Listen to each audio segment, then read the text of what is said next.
지난 시간 20세기 초 열강들이 국력의 상징이라고 여겼던 전함의 역사에 대해서 한번 이야기를 나눠봤습니다. 지난 시간 보신 분들이라면 드레드노트급 하면 이제 알 것 같아 라고 이해를 하셨을 텐데요. 이번 시간에도 이어서 이야기 나눠보도록 하겠습니다. 임용환 소장님 그리고 태상호 기자님 나오셨습니다. 반갑습니다. 안녕하세요.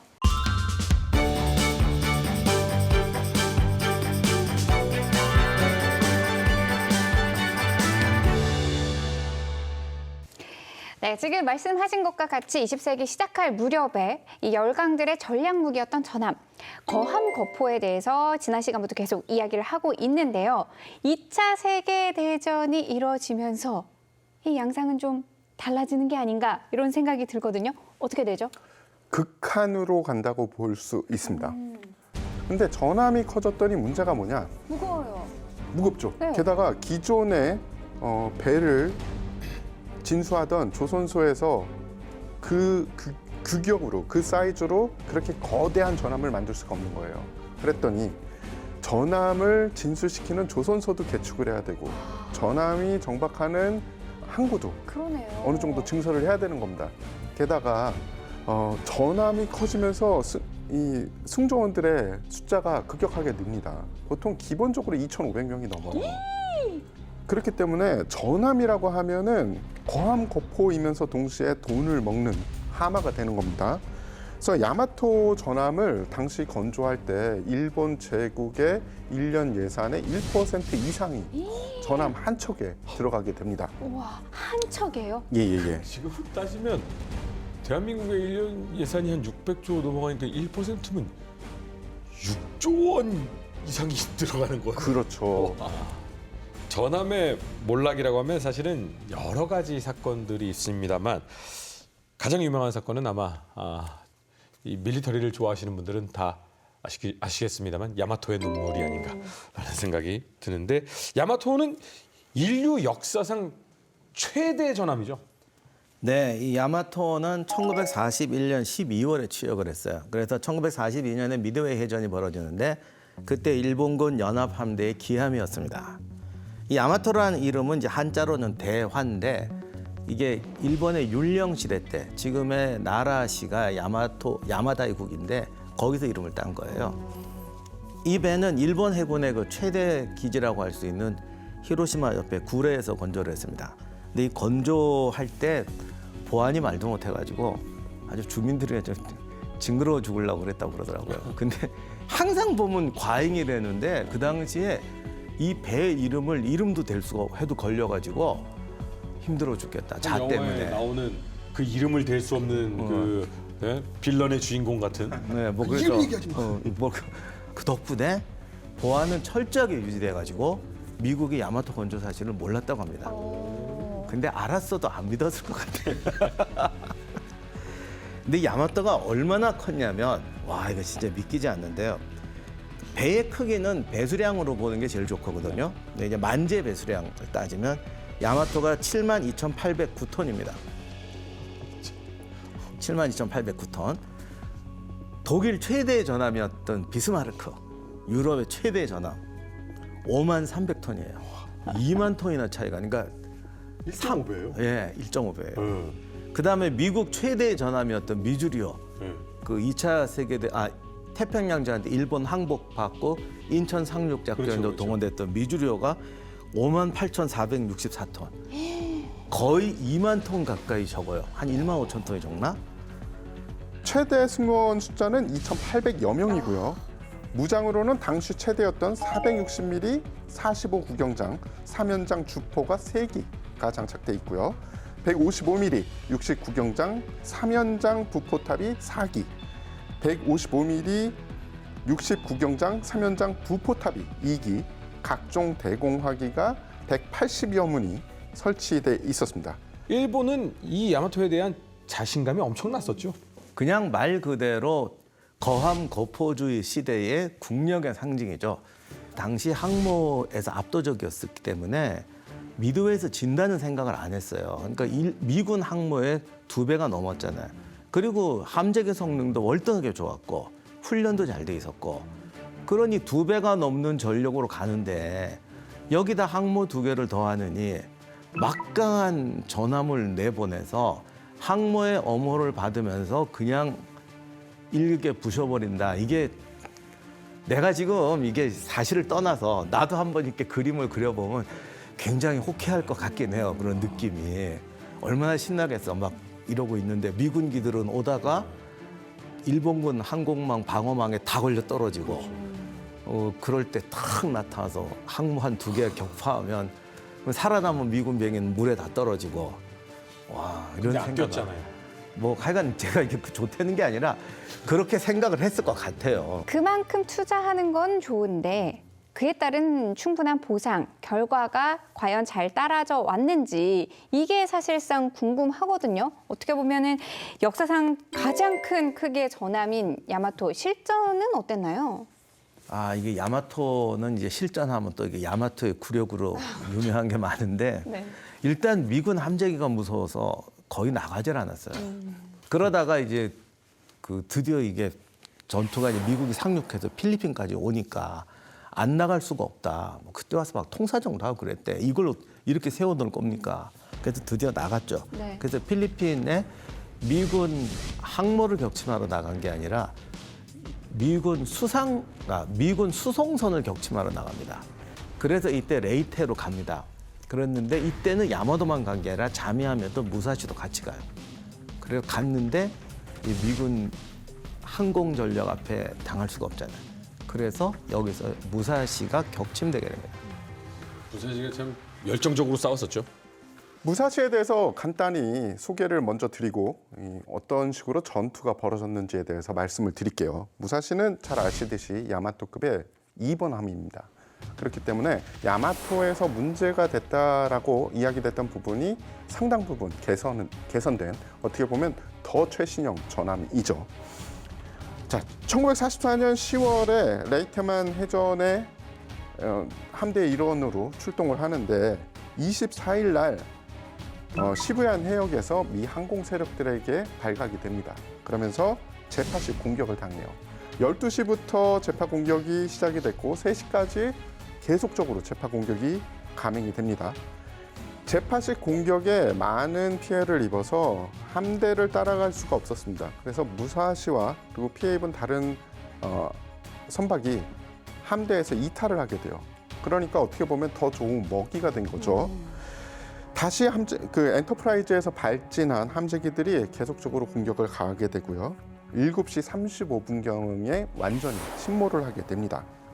이 뉴전사에서 그 오키나와 전투에 대해서 다룬 적이 있었는데 네. 야마토가 침몰했던 해전의 시기하고 겹친다고. 예, 이 필리핀 해전 다음에 이제 오키나와 상륙 작전이 벌어지는데 1945년 4월 1일에 오키나와 서안 중앙 지점에 미군이 상륙하죠. 네. 그리고 해병대는 북쪽으로 가고 육군은 남쪽으로 그렇죠. 내려갑니다. 그래서 뭐 북쪽은 너무 쉽게 뚫려버리고. 네, 뭐 그래도 꽤 전투를 하긴 했어요. 네네. 남쪽으로 내려간 육군은 이제 그 슈리성 앞에 있는 그 철의 방어선에서 그 격전을 벌이고 있었죠. 근데 이렇게 되니까 일본 입장에서는 이 야마토든 뭐든 나가야 될 거 아니냐 이런 생각을 하면서 야마토에게 출동 명령을 내리게 됩니다. 사실 미군이 그리고 이때 당시만 하더라도 정보력으로서 사실 일본의 일거수일투족을 거의 다 감시하고 있었던 상황이죠. 그렇죠. 이게 사실 뭐 무사히 도착한다면 뭐 넓은 바다에서 밤에 어떻게 가면서 안 들킬 수도 있는데 이미 미국 잠수함들이 그네까지 다 와 있었어요. 그래서 야마도가 출항한 지 2시간 만에 미국 잠수함 2척에게 발견됩니다. 그리고 이걸 계속 따라가요. 네. 그러면서 이제 신호 보내면 따라갑니다. 근데 이제 잠수함이 느리니까 놓쳐요. 놓쳐도 대강 어디서 놓쳤다 그러면 다 알아요. 네. 근데 바로 이제 항공 수색기들이 나가는데 당시 미국이 해전에서 유리할 수 있었던 게 그 카타리나라든가 성능이 최강이었습니다. 그래서 이미 초계기들이 순식간에 따라잡습니다. 그리고 이때부터 야마토가 침몰할 때까지 계속 따라다닙니다. 그러니까 어떻게 보면 그냥 죽으러 가는 거예요, 이거는. 그렇죠. 이제 이후에는 야마토는 정말 미군의 벌떼 같은 공격을 받게 되는 거죠. 그렇죠. 무사시의 전철을 그대로 밟았는데 사실은 무사시에서 한번 이 전투를 해보니까 미군도 배운 게 많은 거예요. 물론 일본군도 배운 게 많았겠지만 그래서 일파 공격이 어떤 식으로 이루어졌냐 하면은 함대에서 멀리 떨어져 있는 구축함, 이격대에 있는 함정 먼저 공격을 합니다. 그 이유가 보통 함정에 방어 기제가 있잖아요. 대공포나 대공 기관 총들이 있는데 뭉쳐 있으면 화망이 형성이 되지 않습니까? 근데 이격대에 있는 함정은 아무래도 화망을 형성을 못해요. 그러니까 되게 쉬운 타깃이죠. 그래서 그 이격대에 있는 함정 먼저 침몰을 시키고 그 다음에 미국의 제1파 공격 편대 중에는 전투기, 내격기, 극강화 폭격기가 다 혼재돼 있었어요. 그리고 그들에게는 다 같은 맡은 바 임무가 있었습니다. 전투기는 혹시나 나타날 수 있는 일본의 항공기를 요격하고 만약에 항공기가 없다면은 기총 사격은 할 수 있잖아요. 그래서 갑판에 야마토나 다른 일본 함상에 그 노출돼 있는 대공포를 운영하는 요원들을 무력화하는 임무를 수행을 했고요. 극강화 폭격기는 극강화 폭격기대로 임무를 수행했고 내격기들은 처음에 1파와 2파 공격 때는 사실은 양측, 그러니까 우형과 자연 쪽으로 나눠져서 공격을 실시를 했습니다. 그래서 12시 45분경에 야마토의 약점 중에 하나인 후미, 부포 부분에 드디어 명중탄이 나옵니다. 그리고 약간의 소강 상태가 지속이 되고 이후에 1시부터 다시 미국의 제2파 공격이 시작이 돼요. 내격기들과 극강화 폭격기들이 전방위에서 공격을 가해옵니다. 이미 상당히 손상을 입은 야마토는 최선을 다해서 대공 사격을 하면서 방어를 하고 회피를 실시했지만 운명의 시간 점점 다가오고 있었습니다. 2파 공격이 끝났을 무렵에 야마토는 이거는 추정치예요. 왜냐하면은 그 누구도 그 상황에서 정확하게 야마토의 몇 발이 명중됐다 이거 기록도 안 남아 있고요. 네. 야마토 자체가 두 동강이 나서 침몰을 했기 때문에 정확하게 어디에 뭐를 맞았는지 건져내기 전에는 우리가 알 수가 없습니다. 그래서 추정치로 어뢰 10발, 탄 15발 이상이 명중이 됐다. 난타를 당한 거죠. 그래서 야마토와 함께 했던 전함들은 그러면 그때 당시의 상황이 어땠냐. 총 9척의 함정이 같이 갔었는데 2척만 비교적 경미한 피해를 입고 7척은 침몰을 했거나 아예 전투 불능 상태에 빠져버립니다. 미국의 재파 공격은 30분 단위로 이루어졌는데요. 드디어 1시 30분 마지막 3파 공격이 야마토에게 가해집니다. 당시 야마토의 속도가 18노트 정도로 떨어졌고요. 좌현 쪽으로 함이 15도 정도 기울어졌습니다. 그리고 함의 상당 부분이 침수되어 있었고요. 이 침수를 극복하기 위해서 제일 중요한 존재들이 피해 복구 팀이었는데 이들조차 대부분 전사를 했기 때문에 제대로 된 피해 복구를 하고 싶어도 할 수 없는 상황이 된 거죠. 게다가 기울어지니까 함의 균형을 맞추기 위해서 다른 구역을 일부러 침수를 시켰는데 그 과정에서 하부에 있던 특히 기관실에 있던 인원들은 빠져나오지 못하고 고스란히 익사를 하게 됩니다. 자연 쪽이 기울어졌기 때문에 자연 쪽으로 집중적으로 어뢰 공격을 합니다. 그러면서 어뢰 공격은 내격기가 하지만 극강화 폭격기와 전투기는 뭘 하느냐. 계속 하던 임무를 해요.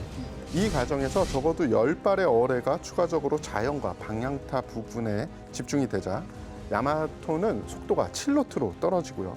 방향타는 조작 불능 상태가 돼서 야마토 자체가 기울어진 채로 반시계 방향으로 선회가 돼요. 그러니까 제자리에서 맴돌게 됩니다. 아주 느리게. 더 쉬운 타겟이 된 거죠. 결국 함의 기울기가 70도 가까이 되자 14시 2분 정도에 조난기를 걸게 됩니다. 이제 이제 퇴함하겠다라는 신호가 된 거죠. 퇴함 명령이 내려져서 승조원들이 숨가쁘게 퇴함 준비를 하고 있는데 30분 뒤에 그러니까 14시 30분이죠. 어마어마한 유폭이 벌어지면서 야마토가 두 동강이 나고 바로 침몰을 하게 돼요. 결과적으로 2,800명의 승조원 중에 약 10%인 270여 명만 생존을 하게 되는데 그 어마어마한 유폭에 이들이 어떻게 생존을 하게 되느냐. 폭발력이 너무도 컸기 때문에 그 폭압의 일부는 날아가 버려요. 그래서 배에서 날아가 버린 인원들, 그들이 겨우 살아납니다. 아, 오히려요. 한 여단이 전멸한 거죠. 네. 이렇게 해서 이제 전함의 야마토의 최후를 보고 난 후에는 전함은 이제 역사상에서 사라지게 되나라는 생각은 했는데 베트남전과 걸프전에 또 보여진다면서요. 전함은 있는데 이제 전함의 성격이 바뀌었죠. 그리고 베트남전도 있지만 그 전에 2차 세계대전과 베트남 전쟁 사이에 우리에게 중요한 6.25 전쟁이 있었죠. 6.25 때도 전함의 활약 대단했죠. 6.25가 발발을 하자 미주리는 물론이고 나머지 4척의 아이오와 전함들도 좀 쉬고 있다가 다시 현역으로 복귀를 시킵니다. 복귀를 하면서 지상에 있는 유엔군을 지원을 하면서 우리가 잘 아는 흥남 철수 작전 등에서 많은 활약을 하게 되고요. 그리고 6.25가 끝나고 이들이 좀 쉬나 싶었어요. 왜냐하면 그때 당시에는 다른 함정들을 많이 만들고 좀 더 소형의 함정으로 집중을 할 때였는데 그 뒤에 또 베트남전이 발발을 하게 되는 거죠. 그러면서 뉴저지함이 110일간 작전에 동원이 되면서 16인치 포탄 5,688발을 발사를 하고 5인치 포탄 15,000발 이상을 발사해서 지상군 작전을 돕게 됩니다. 자, 베트남전도 끝나고 진짜 이제는 좀 긴 쉼을 갖던지 아니면은 뭐 해체가 되던지 이런 운명을 맞을 줄 알았는데 다시 한번 동원이 됩니다. 1980년대에 냉전이 가중이 되고 중동 지역에서 위기감이 고조되는 상황이 벌어지면서 좀 큰 전함이 필요하다라는 이야기가 슬슬 나오기 시작을 해요. 그런데 그때까지 보관하고 있던 5대의 전함은 너무 구식이었어요. 그래서 현대화 작업을 거치게 됩니다. 그런 뒤에 1990년 걸프전이 발발을 하자 미주리호와 위스콘신호가 참전을 하게 돼요. 이 두 함정은 걸프전 동안 50여 발의 토마호크 미사일을 발사를 하고 약 1000여 발의 16인치 함포를 발사를 하면서 지상군을 다시 한번 돕게 됩니다. 걸프전이 종전이 되고 아이오와급 전함은 현역에서 다시 한번 은퇴를 하고 뉴저지와 미주리 그리고 위스콘신은 박물관으로 개조가 돼서 전시가 됐고요. 네임십인 아이오와는 그래도 조금 더 견뎠다가 2012년이 돼서 마지막으로 항해를 끝내고 LA 항구에 영구 정박을 하게 됩니다. 이로써 아이오와급 전함은 모두 완전히 은퇴를 하게 됩니다. 이렇게 현대전에서 사라지게 된 이유는 뭐라고 생각하세요? 야마토에서 얻은 전운이라고 볼 수 있죠.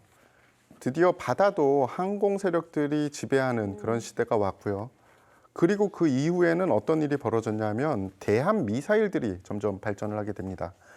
예전에는 강력한 주포를 이용해서 사격을 하면서 이제 오차를 조준해서 명중탄을 날렸다면 이제는 미사일이라는 더 정교한 유도 무기 체계가 나왔기 때문에 함포를 계속 쏠 필요가 없는 거예요. 오히려 함정이 크기가 어느 정도 작아지고 그리고 맡은 바 임무를 제대로 하면서 대공무장을 갖추고 있는 함정이 더 쓰기가 좋아진 거죠. 전함이라는 것이 사라졌다고 해서 전함이 그럼 틀린 방법이었냐? 아닙니다. 전 세계 바다를 전함이 누리던 시절도 분명히 있었거든요. 어떠한 대안이 나왔을 때 그것이 전부도 아니고 필요 없는 것도 아니다. 이런 걸 뉴전사를 보면서 아마 많은 분들이 같이 동감하지 않으실까라는 생각이 듭니다. 다음 시간에는 조금 더 흥미로운 이야기를 가지고 돌아오도록 하겠습니다. 시청해주신 여러분 감사합니다.